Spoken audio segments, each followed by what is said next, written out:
This segment of the news is brought to you by Desert View Hospital, providing emergency medical care around the clock at 360 South Lola Lane. Learn more at desertviewhospital.com. Physicians are not employees or agents of this hospital. News is also brought to you by Smitty's Cards and Coins. Would you like to know what your collectibles are worth? Come by 2281 Postal Road, Unit 4, across from the post office.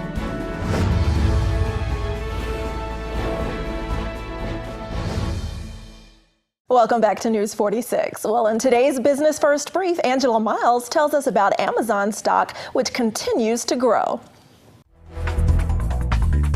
Topping our news, Trump's tweet about Amazon not paying taxes isn't stopping investors from buying that stock. The stock held up after the president tweeted that the online company is not paying internet taxes.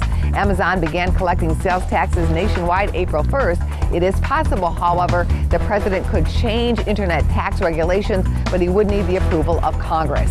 Portions of the president's travel ban could potentially be enforced today. At the same time, Southwest is becoming the latest carrier reducing flights to Cuba following President Trump's restrictions that could limit U.S. business on the island. FedEx TNT officials admit there could be a material financial effect from that cyber attack that disrupted its shipping business this week.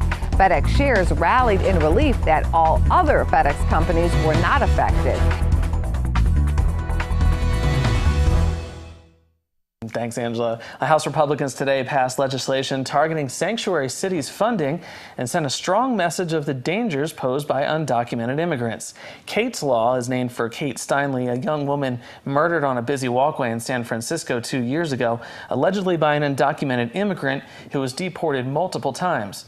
It would increase maximum penalties for undocumented immigrants who repeatedly enter the country illegally after deportation, especially with criminal records. It passed 257 to 167. The No Sanctuary for Criminals Act would expand what is required of cities regarding federal immigrant enforcement and allow the government to deny jurisdictions federal law enforcement funds if they don't comply. It passed 228 to 195. Well, if you're looking for a bit of reprieve from this heat, residents can cool off in the Pahrump Community Pool the entire month of July, free of charge. Caitlin Boyer reports. We are open from 7 to 10 for adult swim in the morning, and then we reopen at 12 for open swim, and we close at 6 p.m. So you guys are open for the summer, and so basically kids can come as long as they're older than 10 and just spend the day here? Yep, correct. If you have a child that is like 9 or under, they need a parent or guardian to watch them. So anyone over 10 is fine to be here by themselves. Because you guys have certified lifeguards. Correct. Our lifeguards went through about 6 weeks of training. They've been certified through the Red Cross and multiple forms of like lifeguarding and CPR, so they're all set. Now tell me about the pools, because you guys have 2 separate pools. Yeah, so we have a big pool over here behind me. It has a shallow end that's marked off for like smaller children, and then we have a pool that's for 6 and under if they're not very comfortable in that pool, and it's to my left, and it's just a little wading pool. You guys are doing swim classes? Correct. We have 3 sessions. The first session is actually going on right now, but the second session will be from July 10th to the 21st, and the third session will be from the 24th to August 4th. Are you guys going to be open for 4th of July weekend? Yes, we will. It'll be the same hours as normal, so the open swim will be from 12 to 6. And there's a special going on for the month of July as far as the price. Yep, normally admission is 50 cents, and currently the whole month of July is free due to a sponsorship.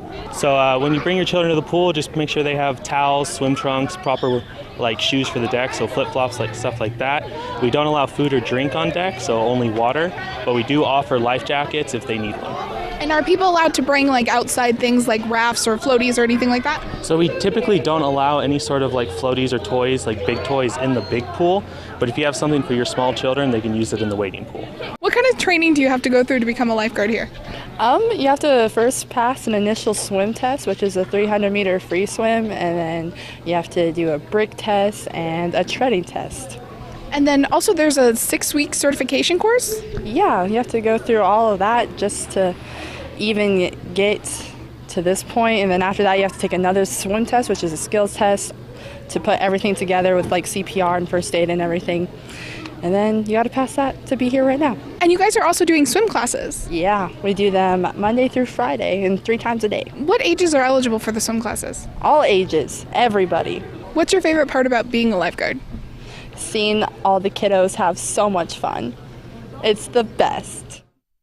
Well, can you believe Harry Potter, 20 years old? No, I'm so old. I know, that'll do that to you. Yeah. Well, at least we'll have that and more when we come back.